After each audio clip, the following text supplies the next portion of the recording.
પણ કરે કે રાજુ કરપડાને તો આમ કરશું, ભાજપમાં લઈ લઈશું, લોકડું ઢીકડું કરી લઈશું, એને કહીએ છીએ સુરત દાદા ઉગમણા ઉગવાની બદલે જેથી આથમણા ઉગે ને તેથી સમજો કે રાજુ કરપડા ભાજપનો ખેસ પહેરે. નમસ્કાર ખેડૂત મિત્રો, રાજુભાઈ કરપડાના સમાચાર તમને મળી જ ગયા છે. જો ના મળ્યા હોય તો હું તમને જણાવી દઉં કે રાજુભાઈ કરપડા આજે ભાજપમાં જોડાયા છે. આમ આદમી પાર્ટીમાંથી રાજીનામું આપ્યા બાદ ઘણા લોકોને તેવું લાગતું હતું કે રાજુભાઈ કોઈ પાર્ટીમાં જોડાશે કે કેમ, તો તે તમામ અટકળોનો આજે અંત આવી રહ્યો છે, કારણ કે રાજુભાઈ કરપડાએ ભાજપનો ખેસ પહેરી લીધો છે.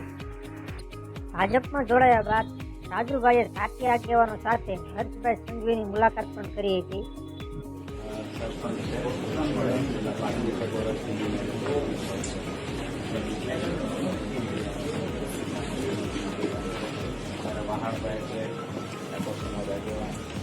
ભરતભાઈ કરપડા છે, યુવરાજભાઈ ચાવડા અમારા સાથીદાર.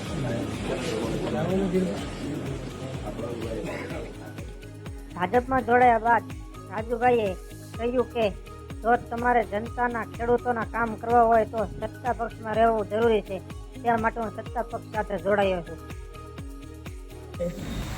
કે હજી તો લગન લખાણા છે, ઘણું બધું બાકી છે, સમય તો આવવા દો.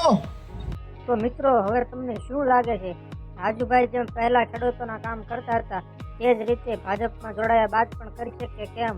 તો તમારી વાત તમે કમેન્ટ કરીને જણાવી શકો છો.